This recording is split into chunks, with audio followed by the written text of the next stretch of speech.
Welcome to Minghui Radio's Falun Gong News, direct from China and around the world.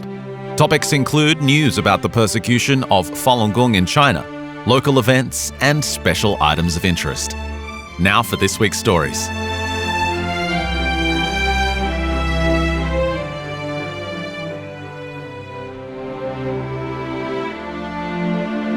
USA.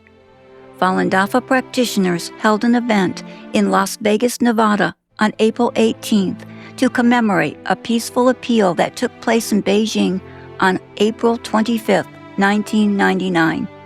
27 years ago, after dozens of practitioners were arrested in Tianjin, about 10,000 practitioners gathered near the State Petition Office in Beijing on April 25th to request their release.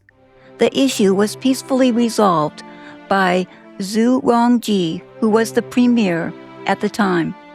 3 months later, CCP leader Jiang Zemin launched a nationwide persecution of Falun Dafa that remains in place today. The mistreatment ranges from illegal abduction, torture, forced labor, psychiatric abuse, and death.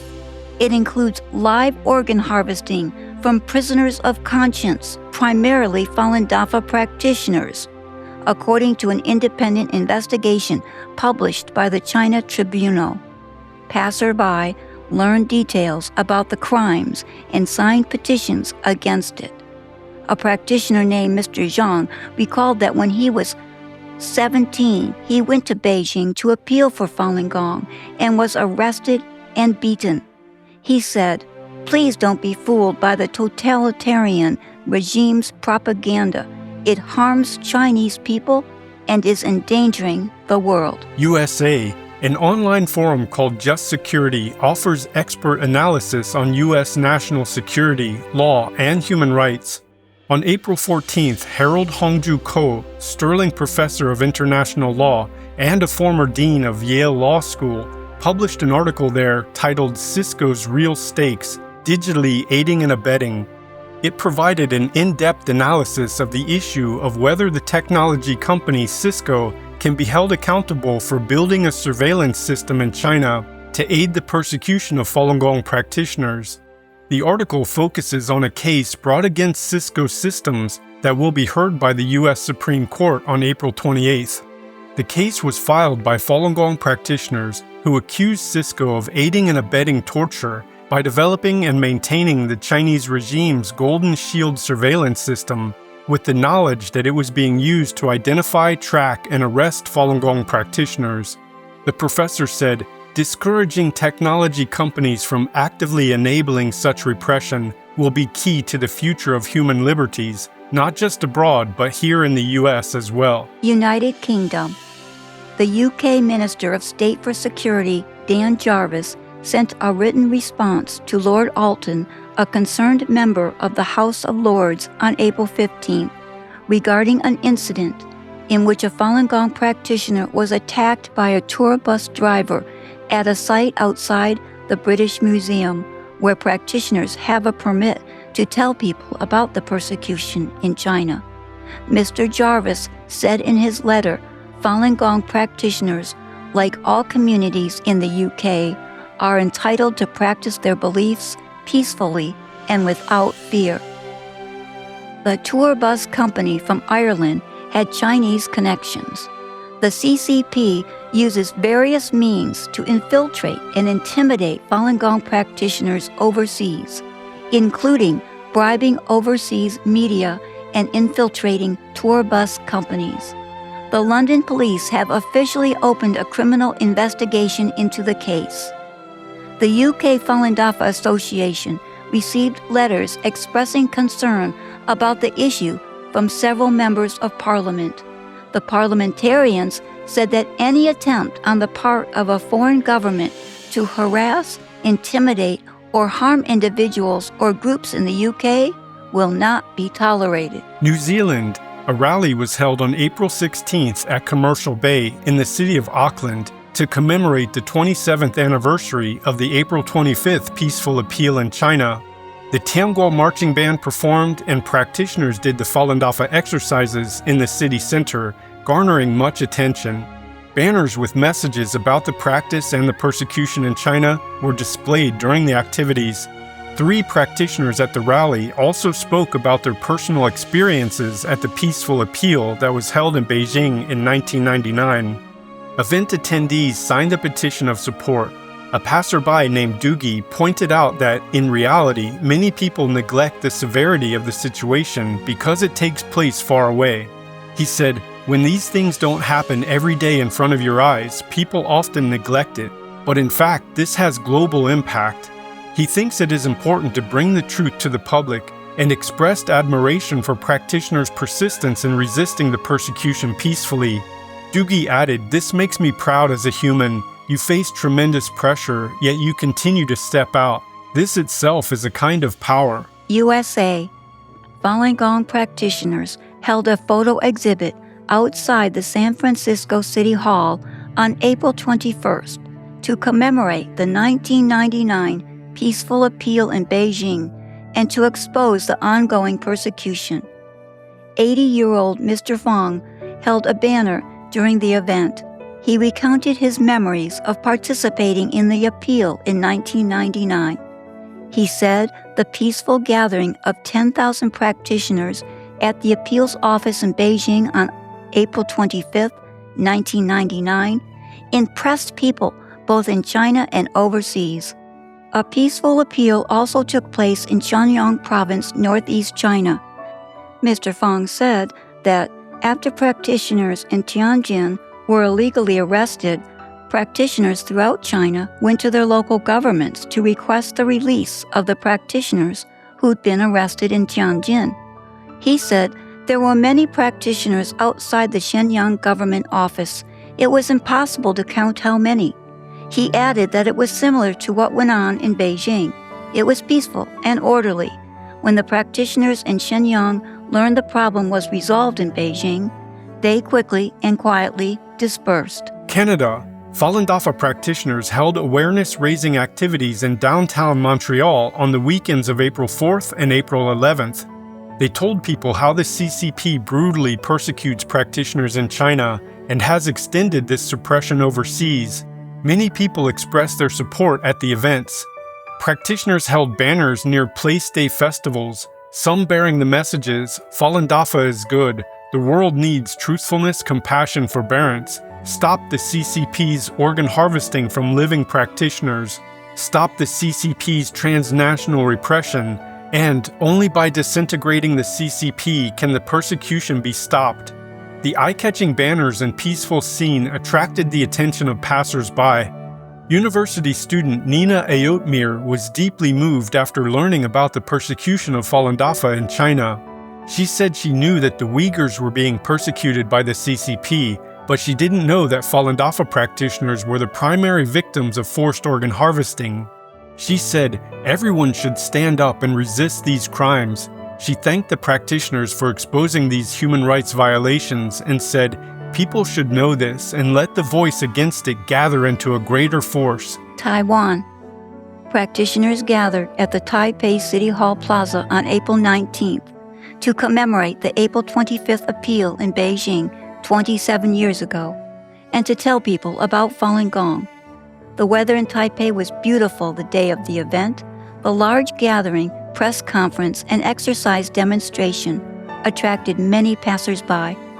Elected officials spoke during the event and praised the practitioners' courage and perseverance in upholding their faith. Councillor Chung Man-kit said that the CCP's persecution, threats, and intimidation are unacceptable. She said the word peace seems simple, but it is very difficult to truly practice. It requires leading the public to move forward together in order to form a positive force. She added, "We welcome friends in Taiwan to offer encouragement to extend this positive force to the whole world."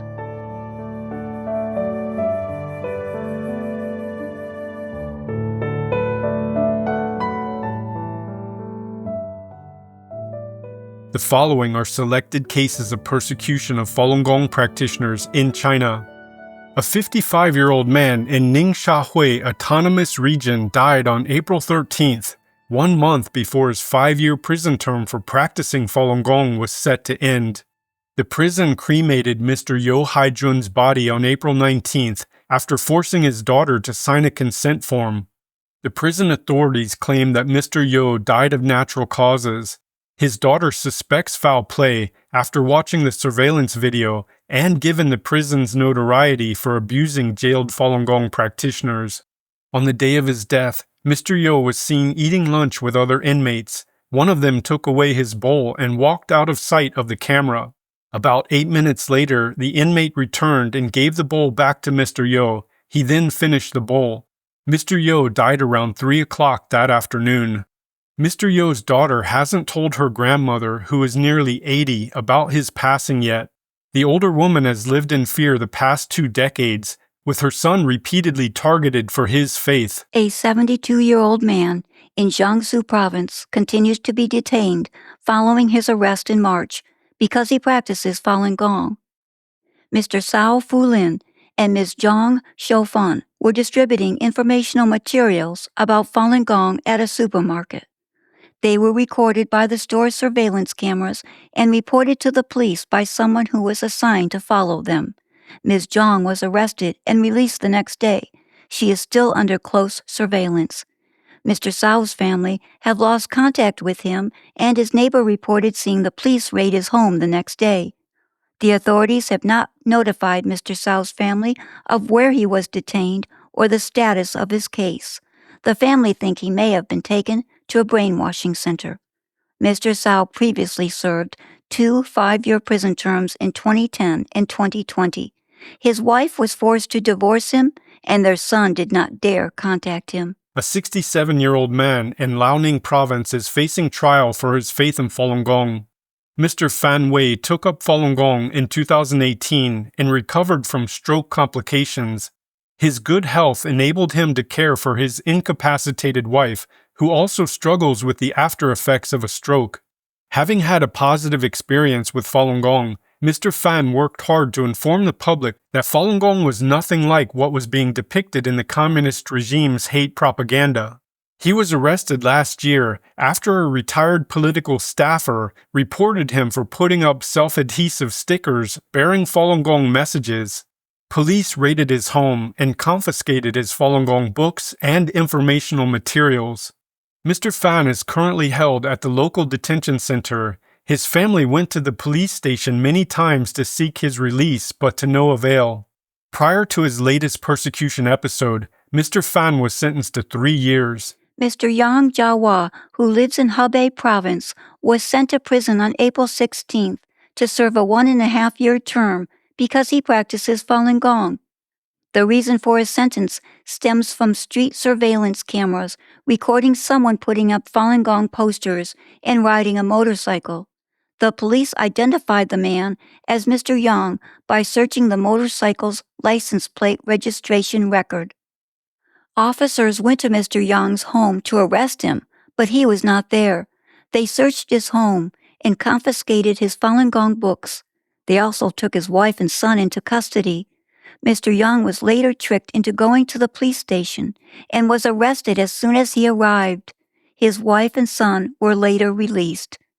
In court, Mr. Yang's lawyer defended his innocence as no law in China criminalizes Falun Gong or bars its practitioners from spreading information about it. The judge quickly adjourned the session after going through the required procedure. He later sentenced Mr. Yang at an unknown time.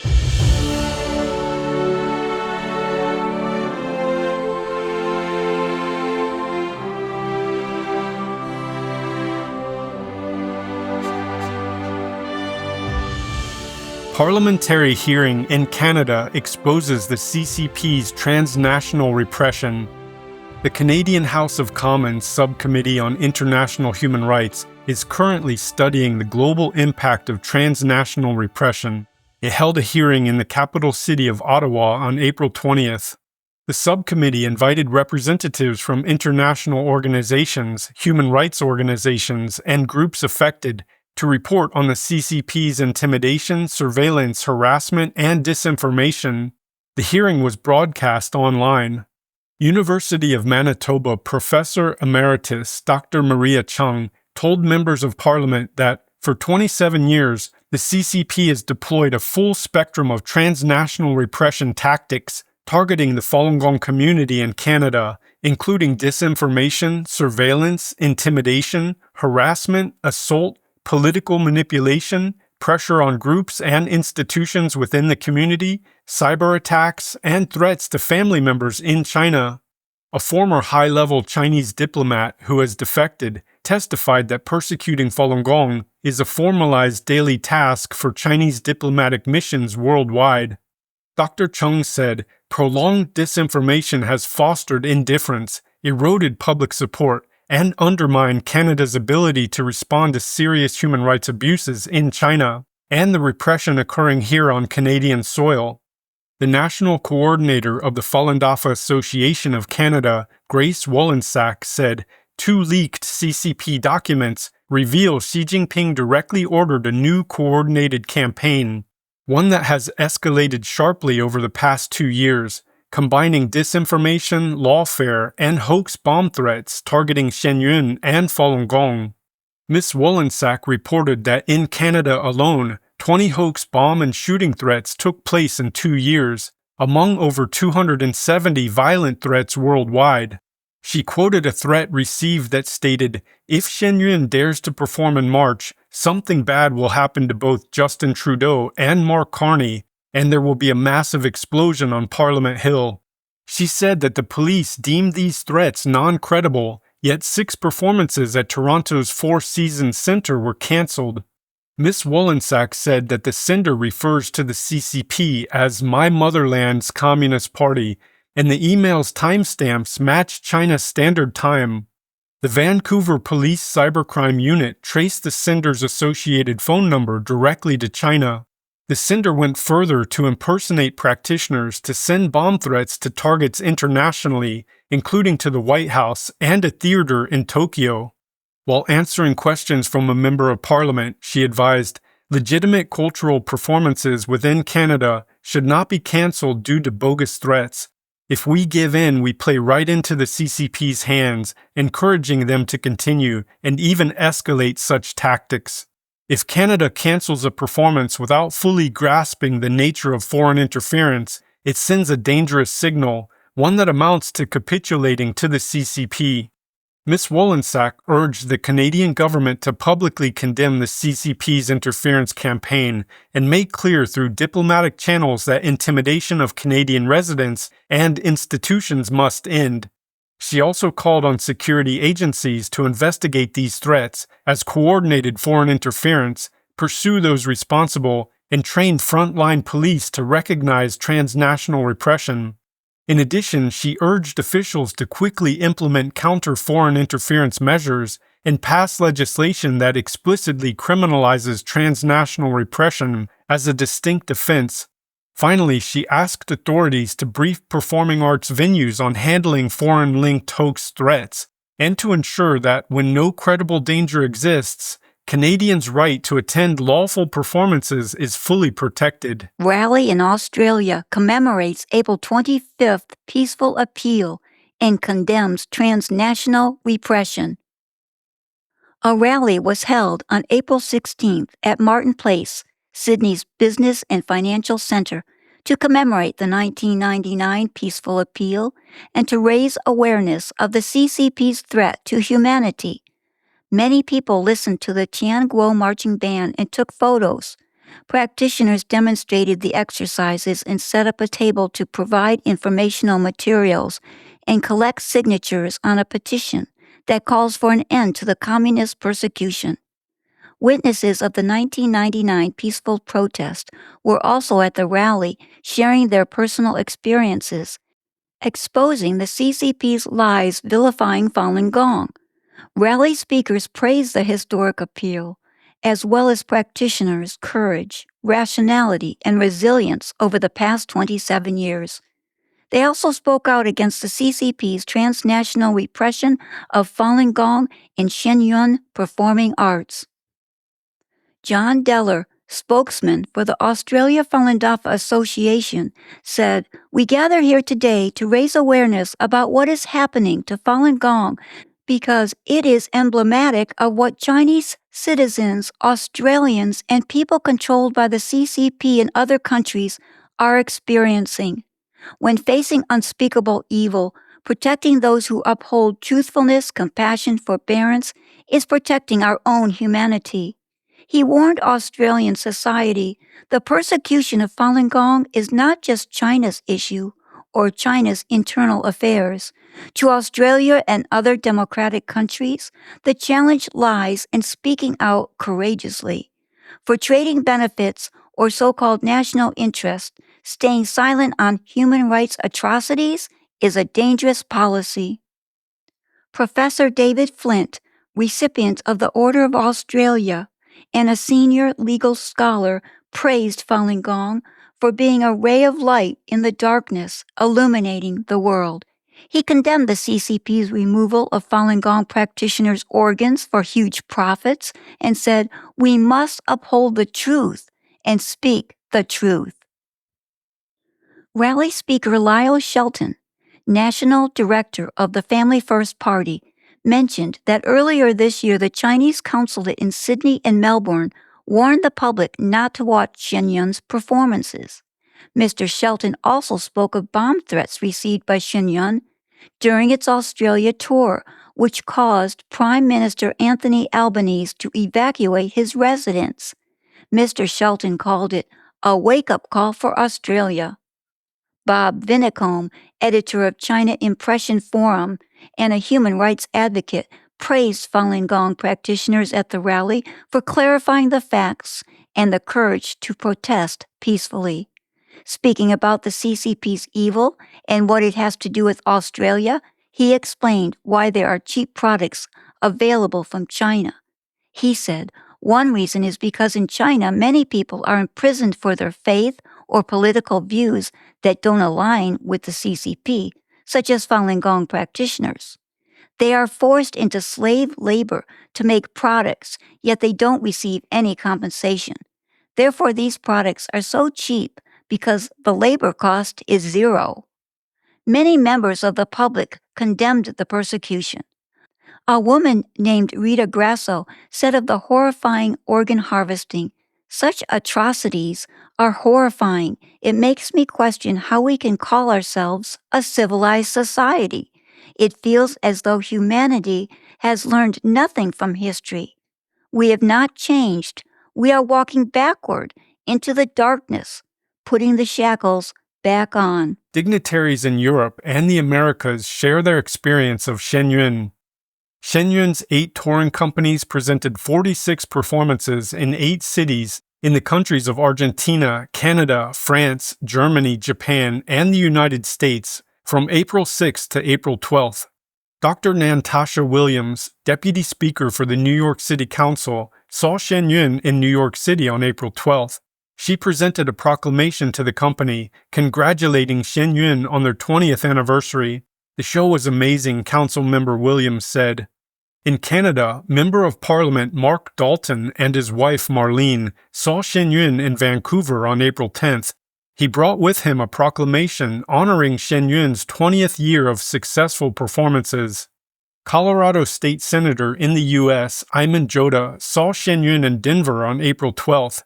She presented a tribute to the company on behalf of the Senate of the Colorado Legislature. She felt that the performance underscored the value of hope. Argentine National Deputy Gabriela Flores saw the show in Buenos Aires on April 9th and shared, "I really like how it captures the essence of the Chinese people, which is the same essence shared by all human beings. That is what connects all countries," she said. "It's so similar, isn't it? In every country, we human beings are one." Buenos Aires Provincial Representative Juan Jose Esper saw Shenyun in Buenos Aires on April 9th. He observed, "This is not merely a work of art or a form of physical expression. It has a very profound meaning. The advancement of technology, modernity, and now artificial intelligence are putting our entire value system into crisis, the very system that connects us as human beings." I believe that revaluing our connection with the spiritual realm is the only way to achieve peaceful coexistence, to find harmony in our relationships, and to recognize that others possess the same dignity as we do. Mr. Esper said he would definitely recommend the performance. George Agda, the mayor of Sigmaringen, Germany, saw Shen Yun in Fusen on April 11th. He called the performance wonderful and offered an insight. Our history and our traditions shape us. They are what we are rooted in. Cutting off the roots for a tree or any plant means the end, and it would be the same for humanity. That is why it is always important to know where we come from and where we are going in life. Former president of a Chamber of Commerce, Lu Dong, saw 2 consecutive Shen Yun performances in New York City on April 9th. He shared, "When you truly understand Shen Yun and feel Shen Yun's charm, you will have a feeling of seeing through the vanity of the mundane world and coming to sudden enlightenment. I feel that this joy is God's grace."